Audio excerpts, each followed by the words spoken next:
जैसा आपने प्रीलिम्स के लिए बताया कि आपने 3+1 स्ट्रेटजी बहुत अच्छे से फॉलो किया, यानी कुछ में कमांड कर लिया, कुछ को सामान्य रहने दिया, बट बेसिक आपने पहले बनाया।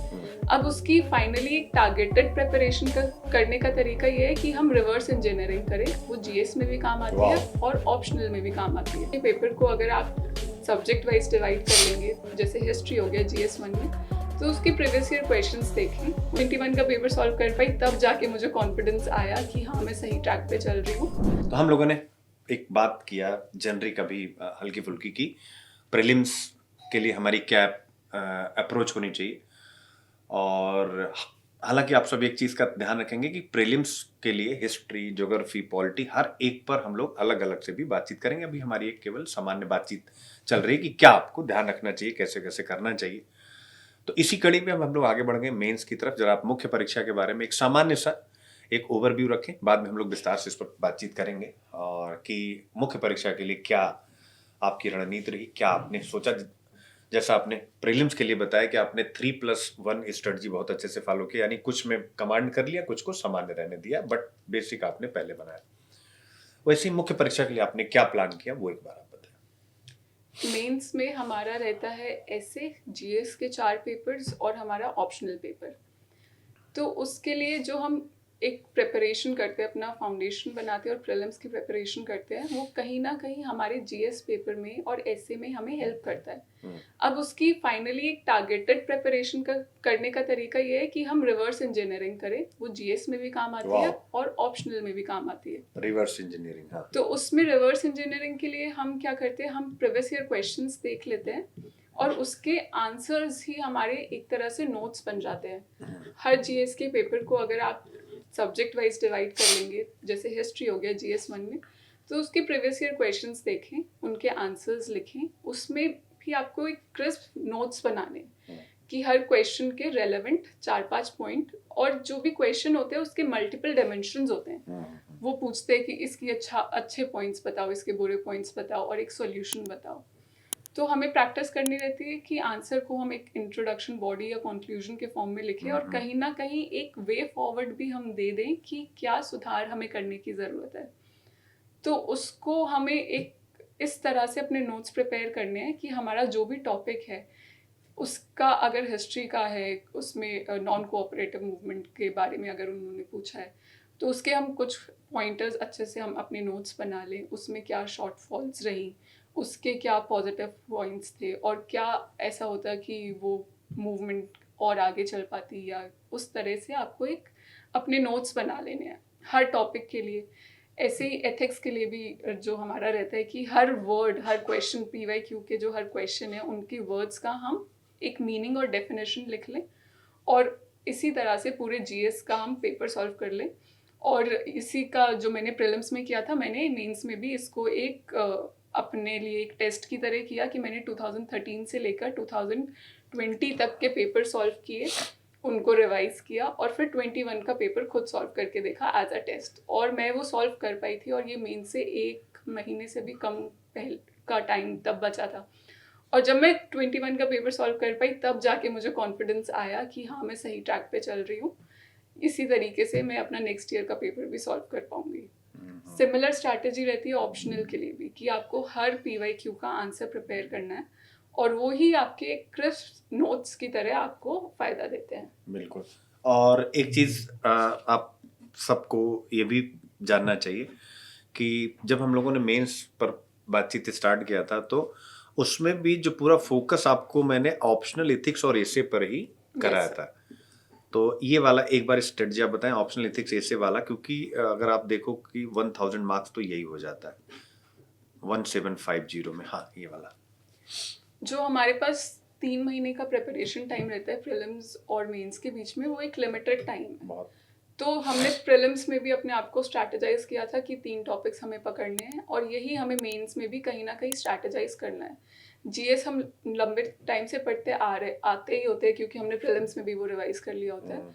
तो उस 3 महीने में हमारा फोकस रहना चाहिए कि जो यहाँ पे भी जो लो हैंगिंग फ्रूट्स हैं, क्योंकि काफ़ी ऑप्शनल्स होते हैं कि बच्चों को 300 मार्क्स दे जाते हैं, और अगर वो 300 मार्क्स आ जाते हैं तो एक बहुत ही अच्छा एज मिल जाता है।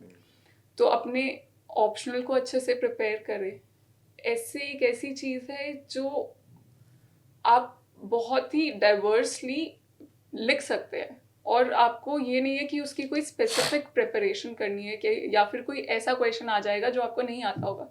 ऐसे का ऐसा क्वेश्चन होगा ही नहीं। उस ऐसे के 8 क्वेश्चंस में से ऐसे क्वेश्चंस होंगे जो आप अच्छे से लिख सकते हैं, और वो आपको अच्छे मार्क्स दे सकते हैं कि आपको 120 या फिर 130 140 मार्क्स आ जाए।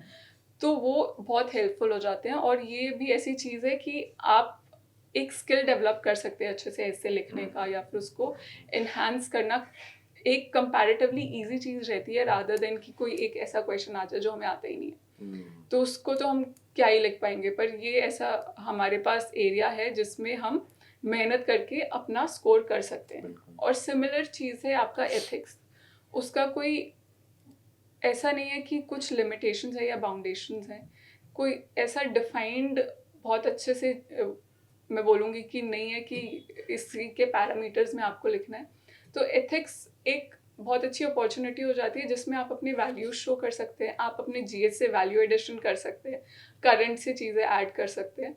तो एथिक्स का पेपर भी बहुत स्कोरिंग एक पेपर रहता है कि उसको आप डाइवर्सली अगर लिख ले, या फिर केस स्टडी को कुछ रिलेट कर ले, करंट से रिलेट कर ले।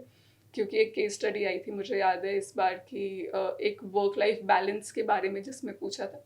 तो उसमें मैं मैडम क्यूरी का एग्जाम्पल लिख के आई थी कि she herself was a Nobel prize winner, और उनकी डॉटर भी बहुत रिनोन्ड साइंटिस्ट रही हैं।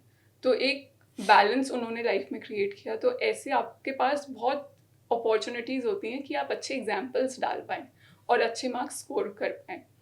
तो उन 3 महीनों में भी हम अगर टारगेटेड वे में इन 3 चीज़ को प्रिपेयर कर लें, तो हमारा स्कोर काफ़ी अप हो सकता है।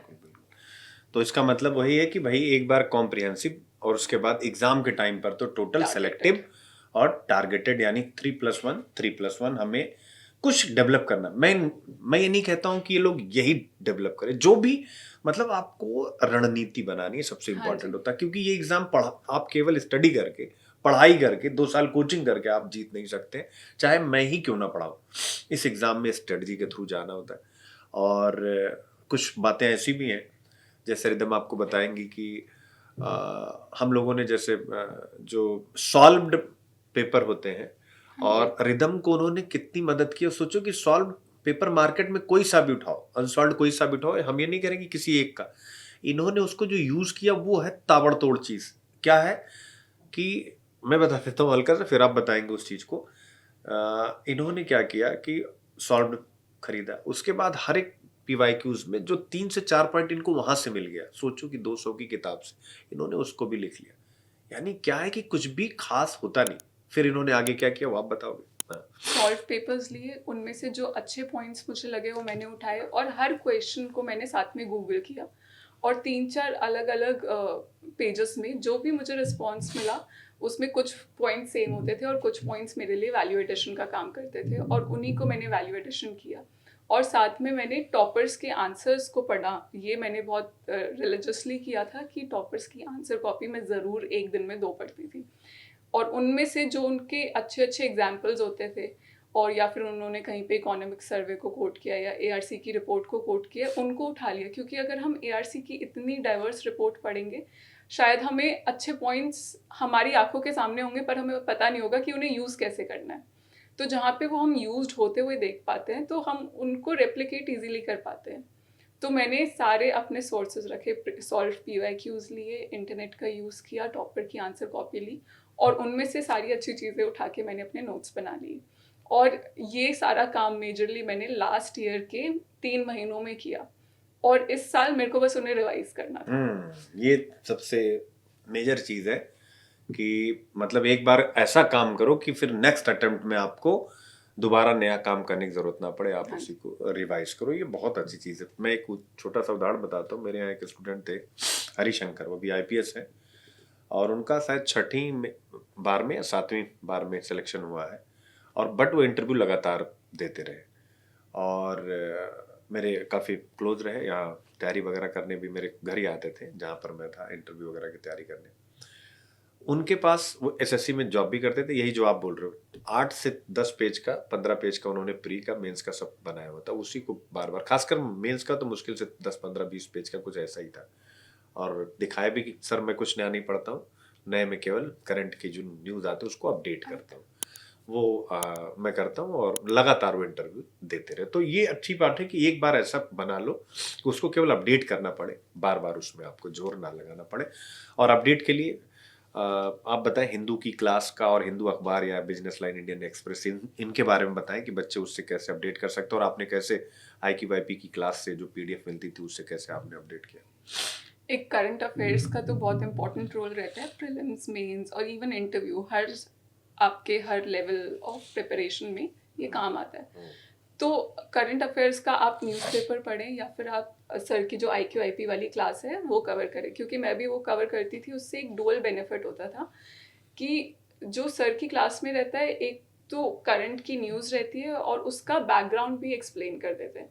तो वो एक शॉर्ट ड्यूरेशन में जब हम जल्दी से पढ़ लेते हैं तो हमारा करंट अफेयर कंप्लीट हो रहा है, और उसके साथ साथ हमारा बैकग्राउंड रिवाइज हो रहा है, जो हमने शायद कहीं ना कहीं पढ़ा है या फिर हमें याद नहीं है या फिर हमें कोई नई चीज़ पता चल जाती है। तो वो एक मल्टीपल रिवीजन की तरह काम करता है।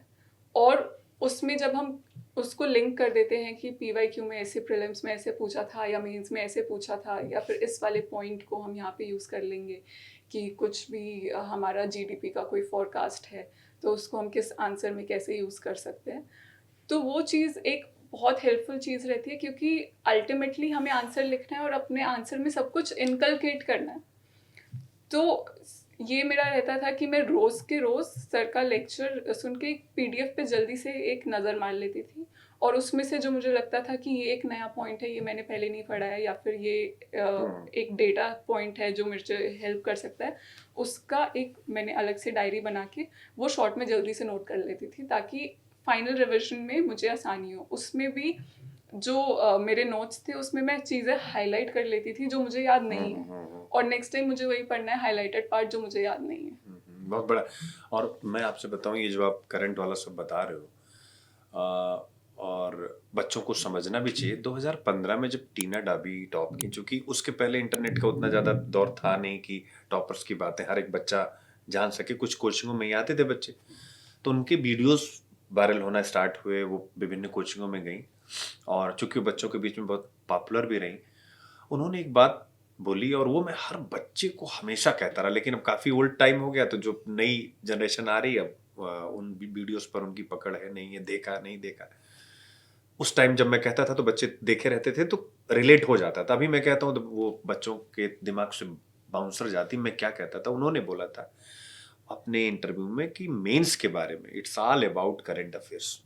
मतलब उन्होंने ये लाइन बोला, उन्होंने कहा कि 80 to 90% तो ये एग्जाम मेंस का केवल करंट अफेयर्स।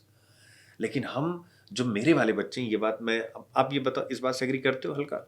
यस सर, मैं इस बात से पूरा एग्री करती हूँ, क्योंकि वो ही करंट अफेयर्स के पॉइंट्स हमारे आंसर को यूनिक बनाते हैं। जो बेसिक 4 या 5 पॉइंट्स हैं वो सब लिख रहे हैं, सब हमें उसमें वो 0.5 मार्क्स एक्स्ट्रा कैसे मिलेगा, जो वो 0.5 20 क्वेश्चन में ऐड होके हमारा 10 मार्क्स बढ़ाएगा। जो स्ट्रैटेजी इस बार भी, पिछले साल से इस साल जो मैंने मार्क्स बढ़ाए हैं, वो ही करंट अफेयर्स का वैल्यू एडिशन। और करंट अफेयर्स से लिंक करने में हम कहीं ना कहीं एक एग्जामिनर को टच करते हैं कि हमें पता है कि ग्राउंड रियलिटी क्या है, ग्राउंड सिचुएशन क्या है, किस चीज़ की हमें ज़रूरत है, कहाँ पे हमारा फूड सिक्योरिटी से हमें कनेक्ट करना है, कहाँ पे हमें कुछ इंक्लूसिव डेवलपमेंट या इंक्लूसिव ग्रोथ से कनेक्ट करना है। ये वाली सारी चीज़ें हमें करंट अफेयर्स में ही मिलती है, क्योंकि स्टैटिक पोर्शन सब पढ़ रहे हैं। अब क्लियर किसका होगा, जो उसमें चीज़ें ऐड कर लेगा, भर देगा पूरा, उसको उसमें अच्छे अच्छे डेटा पॉइंट्स डाल देगा। और हमें इनिशियली लगता है कि हमें डेटा कैसे याद होगा, पहले मुझे भी लगता था कि ये सब याद कैसे होगा, ये एग्जाम्पल्स कैसे याद होंगे, या केस स्टडी कैसे याद होगी। पर ये सारी चीज़ें एक स्टेप में चलती हैं। पहले हम बेसिक याद कर लेते हैं, फिर हमारा वो तो चलो सॉर्टेड हो गया है।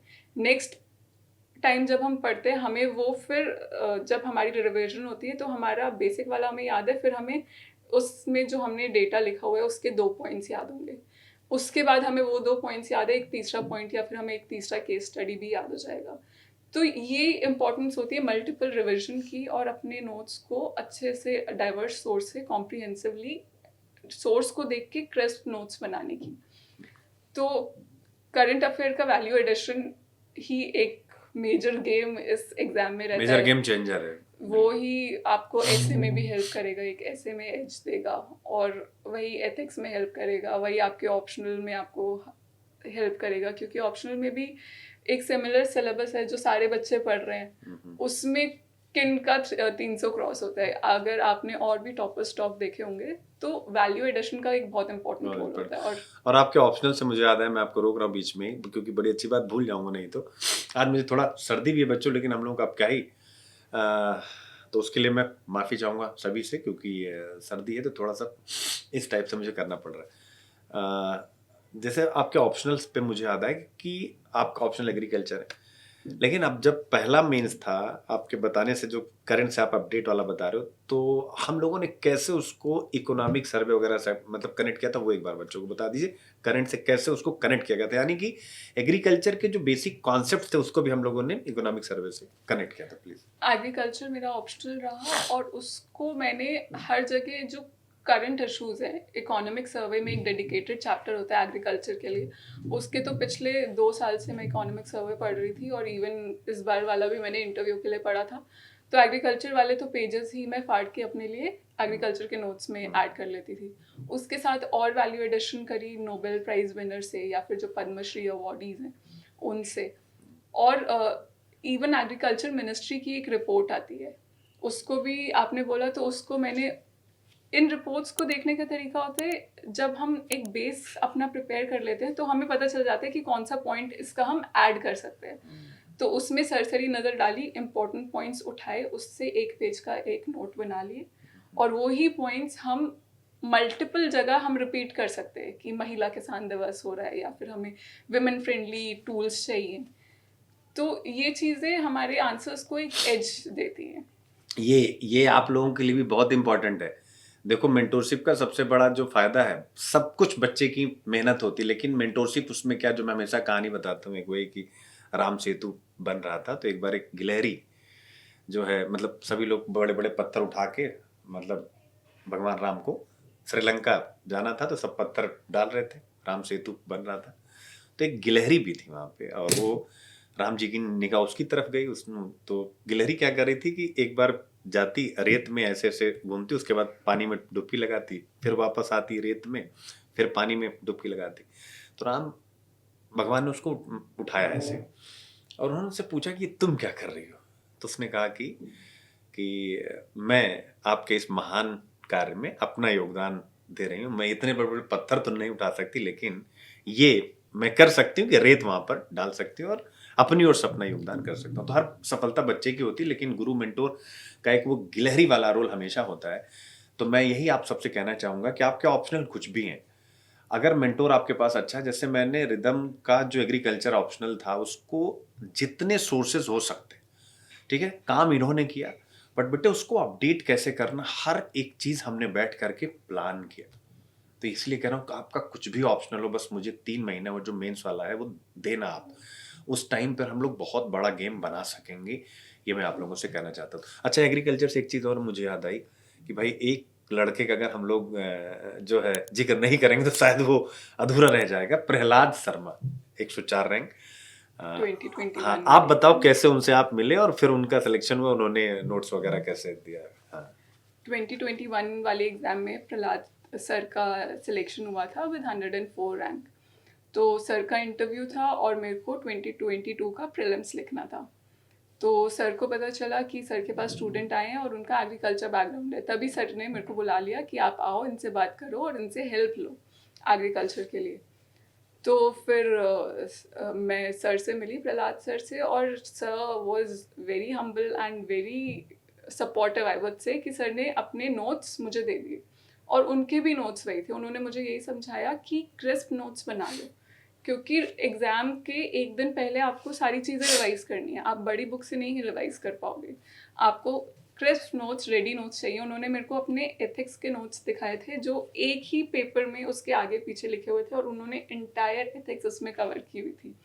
तो एक मेंटल बर्डन रिड्यूस हो जाता है कि इतना हमने पढ़ना है। इतना सारा नहीं पढ़ना, हमें एक पेपर ही रिवाइज करना है, और वो हम सुबह सुबह जाके भी एग्जाम के पहले भी जल्दी जल्दी हम रिवाइज कर सकते हैं। तो सर ने काफ़ी अच्छे से गाइड किया। इवन इस बार भी एग्ज़ाम प्रीलिम्स क्लियर होने के बाद फिर मैंने दोबारा सर को कॉल लगाया कि मैंने कहा कि सर लास्ट टाइम ऐसे ऐसे पढ़ा था, अब क्या चेंज करूं? तो सर ने भी बोला चेंज कुछ नहीं करना है, ट्राइड एंड टेस्टेड फॉर्मूला है, लास्ट टाइम भी तुम सिलेक्ट हो गई हो, इसी को इन्हांस करो, इसी को रिवाइज करो। और I am very thankful to him कि सर ने अपने सारे नोट्स मुझे दे दिए, और अभी भी अब मुझसे लोग नोट्स मांग रहे हैं and I do tell them कि मैंने सर के नोट्स यूज़ किए थे। फिर मैंने सर से परमिशन ली कि सर मैं आपके नोट्स और बच्चे जो मांग रहे हैं उन्हें दे दूँ, तो he was like yes do pass on. ये मैंने अभी ताली बजाई क्यों, देखो ये रिदम की सक्सेस के पीछे ना सबसे बड़ी चीज़ जो मैंने नोटिस की, चूंकि ये बच्चा पिछले 3 साल से तो रेगुलर मेरे साथ है, जो सबसे बड़ा वो भी 2 सिलेक्शन, ये कहना अलग बात है कि हमारा रैंक क्या था क्या नहीं था, लेकिन 2 बार आईएएस का सिलेक्शन लेना इट्स अ बिग थिंग। और जो सबसे बड़ी बात इस लड़की में मैंने जो नोट किया था, और जो मैंने अपनी वाइफ से बोला जब ये मुझसे फर्स्ट टाइम सब लोग इनके पेरेंट्स और ये सब ये मिलने आए मुझसे, मैंने कहा यार लड़की ईमानदार है। फिर वहां से मेरे दिमाग में रिदम में आया कि यार इस पे अगर मैंने इन्वेस्ट किया तो कहानी हम पलट सकते हैं। कि ऑनेस्टी देखो कितना बढ़िया, कि मैं सर के ये चाहते ही प्रहलाद इन्हें क्यों रोकेंगे, उस नोट्स की तो उनको नीड भी नहीं है, अब आईएएस हो चुके, लेकिन इन्होंने कहा कि उनकी परमिशन लेकर के फिर मैंने उसको आगे जो है, this is the very good thing. और मैं उम्मीद करूंगा कि, और उम्मीद क्या आप ऐसे हो और एक बेहतर प्रशासक के रूप में जाने जाओ, असली लाइफ वही है यार, थैंक यू ठीक है। तो ये बहुत अच्छा रहा। तो उस दिन की मैं कहानी बताऊं, उस दिन जब इंटरव्यू के लिए 3 बच्चे आए थे, उसमें दिव्या तंवर भी थी और एक स्टूडेंट और थे, उनका हिंदी शायद था वीरेंद्र या विजेंद्र शायद नाम था, और प्रहलाद।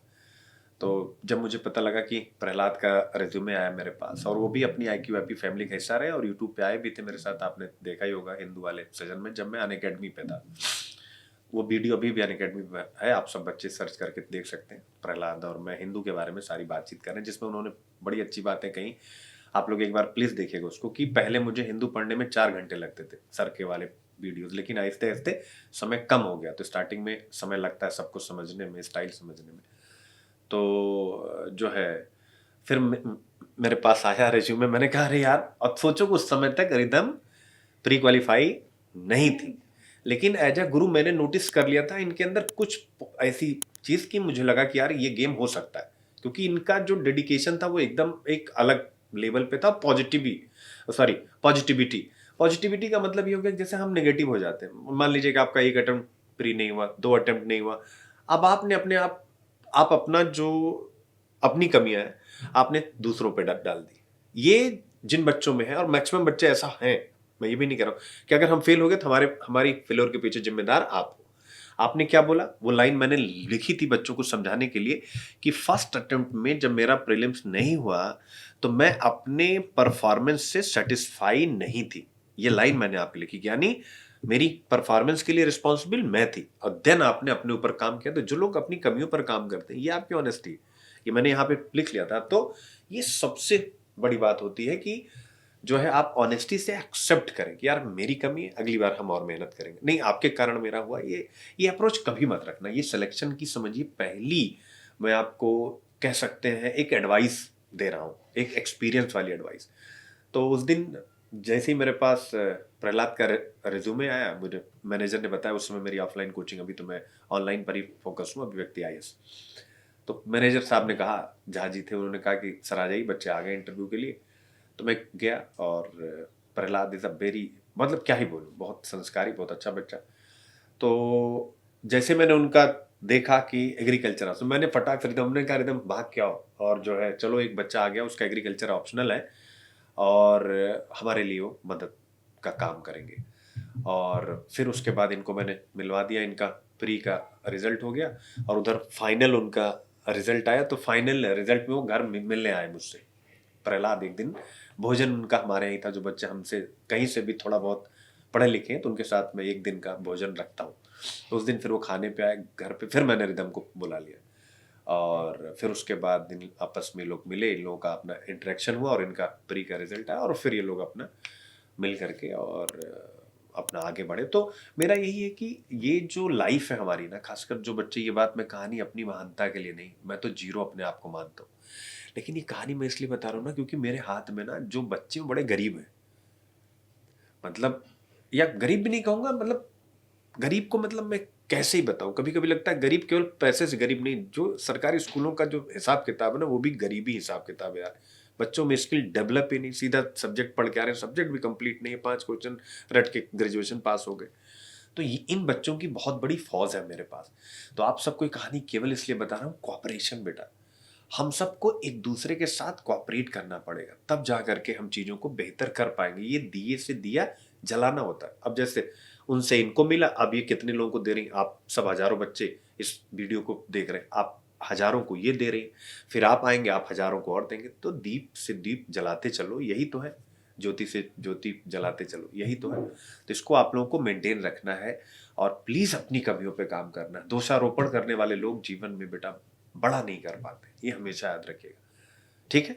और तो हमारा मेंस का भी हो गया। हाँ जी सर, ये एक कमी वाला जो आपने बोला, इसको मैं प्लीज हाईलाइट करना चाहूँगी कि ये एग्ज़ाम, हम एग्ज़ाम भी क्लियर कर रहे हैं और ये हम एक सेल्फ डेवलपमेंट भी कर रहे हैं। तो इसमें बहुत इंपॉर्टेंट चीज़ है कि हम अपने स्ट्रेंथ और वीकनेस आइडेंटिफाई करें, स्ट्रेंथ पे खेलें और वीकनेस को रिजॉल्व करें।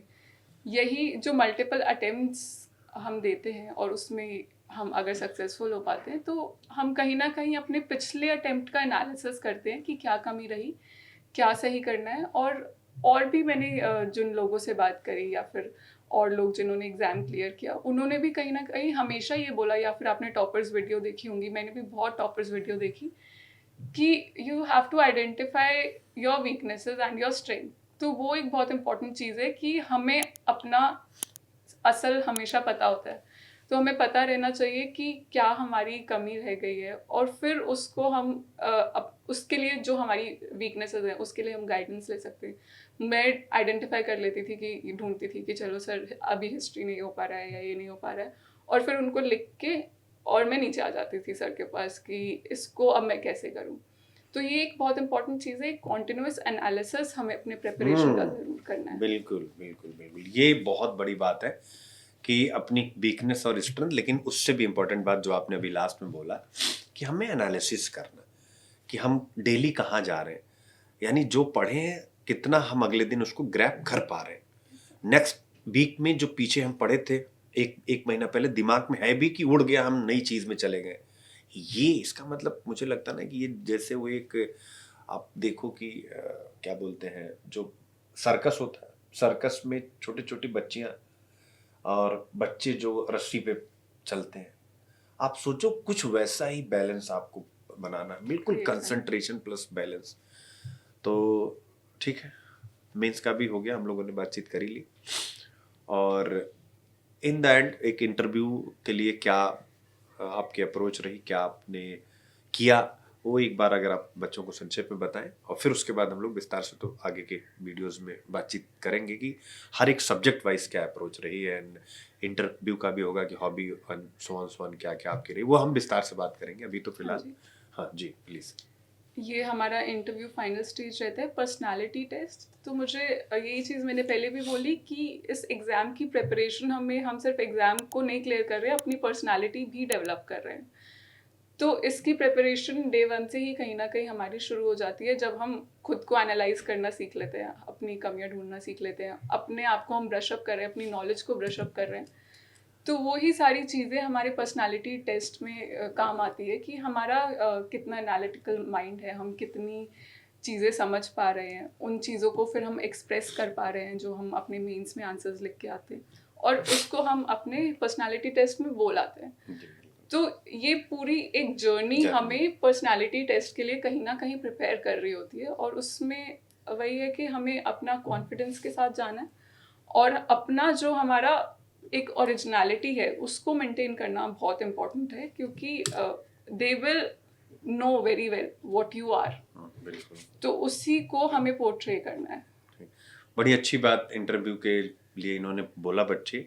सबसे पहले उन्होंने बोला कि अपनी कमियों को आइडेंटिफाई करना है, और इनका इंटरव्यू का इस बार का मार्क्स बहुत बढ़िया है, इतना मार्क्स जल्दी मिलता नहीं, 203। तो इनको 203 मार्क्स इस बार मिले और लास्ट टाइम आपको मिले थे 162 168 168। तो ये है कि 168 से 203 की इनकी एक जर्नी रही है, जो कि बड़ी अच्छी जर्नी है। तो इन्होंने, इसका मतलब कि कुछ रह गया था पिछले अटेम्प्ट में, उस पर इन्होंने काम किया। तो अगर ये बात ये कहती है कि हमें अपनी कमियों पर काम करना है, उसके साथ ये समझना है कि इंटरव्यू की प्रिपरेशन एक जर्नी है। मतलब हाँ जी। हाँ, आपको डेली अपने अंदर एक पेशेंस, एक डिसिप्लिन, एक एनर्जी, एक इनोवेशन, ये सब आपको बना के रखना है। पॉजिटिविटी, अगर आप सोचिए कि हर हर दिन आप किसी से नाराज ही रहेंगे तो फिर आपके अंदर पॉजिटिविटी कहाँ से आ पाएगी। और सबसे अंतिम बात जो थी, ये मैं यहाँ जिक्र करूँगा, इसको बोलते हैं ओरिजिनलिटी। यानी आप एकदम बिल्कुल रॉ जाइए। और मैं यहाँ पर एक चीज़ बताना चाहूँगा, रॉ का मतलब, जब रिदम की इंटरव्यू कॉल हुई पिछला वाला अटेम्प्ट की, मैंने इनसे यही कहा था कि हम ज़्यादा मॉक नहीं देंगे। मैंने यही लाइन बोली कि रिदम तुमने राह जाना है, क्योंकि मैंने अपने टाइम पे बड़े मॉक दिए थे और मैं अपने विचार के बजाय दूसरों के विचार लेकर के चला गया था। तो मैंने इनको कहा और इन्होंने माना। इस बार भी अपना एक बच्चा इंटरव्यू दिया था, मैंने उसको कॉल करके भी यही बोला था कि बच्चे प्लीज़ आपको रॉ जाना है। लेकिन शायद ये अपना किस्मत होता है, कोई बड़ी बात नहीं। और मैं अपनी ही कमी मानता हूँ कि जो है मतलब उस बच्चे का नहीं हो पाया, लेकिन आगे होगा, पक्का ही होगा और हम लोग मिल के ही करेंगे। तो अकॉर्डिंग टू मी कि रॉ जाना, आप मॉक दें, लेकिन कुछ जो सबसे अच्छे मतलब मॉक 2-4 संस्थाएं होती हैं जिनके पास यूपीएससी के चेयरमैन होते हैं या फिर उनके मेंबर्स होते हैं, उनके पास आपको जाना चाहिए। बाकी अकॉर्डिंग टू मी टीचिंग वाला थोड़ा बचना चाहिए, क्योंकि उनसे आपको मेंटोरशिप लेनी चाहिए। मतलब इंटरव्यू के टाइम मेंटोरशिप मतलब मैं बताता हूँ बच्चे, मैं आईएएस के इंटरव्यू देने के बाद भी रिदम का मैं मॉक नहीं लेता था।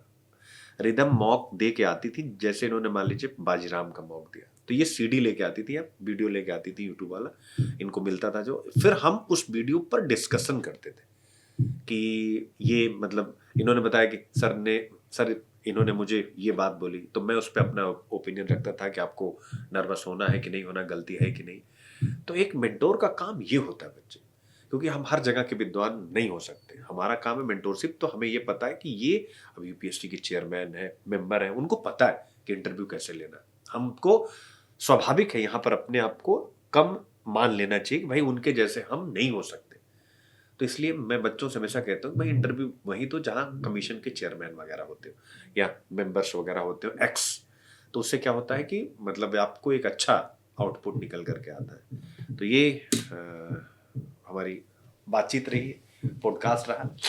और हमारा ये पहला पॉडकास्ट है, वो भी रिदम के साथ, यानी सक्सेस के साथ शुरू हुआ। रिदम के नाम का मतलब ही, हम लोग जब इनको इंटरव्यू की तैयारी कर रहे थे तो सभी इनसे पूछते थे आपके नाम का मतलब क्या है। तो इनके नाम का मतलब है कि संगीत, यानी सारे गामा, ऐसे ही ताल, हाँ, सुर लय ताल, एक यानी पैटर्न। एक पैटर्न, यानी सारे गामा पधनि। तो हम लोगों ने एक शुरुआत की है पॉजिटिव नोट पे, सिलेक्शन के साथ हमारा पॉडकास्ट शुरू हुआ और हम लोग लगातार रिदम इस पे आती रहेंगे और हम लोग इनके अनुभव के साथ आपको जोड़ते रहेंगे और उम्मीद करते हैं कि आप सब भी सफल होंगे। आप प्लीज कुछ कहना चाहें? Thank you so much sir for having me in your podcast, और थैंक यू सो मच आपने मुझे अपॉर्चुनिटी दी कि मैं अपने एक्सपीरियंसेस शेयर कर पाऊँ। और मैंने भी अपने टाइम में बहुत सारे टॉपर्स टॉक देखे हैं, जिससे कहीं ना कहीं हमें एक डायरेक्शन मिलती है, एक फ़ायदा होता है। तो I will be very happy कि अगर मैं एक भी बच्चे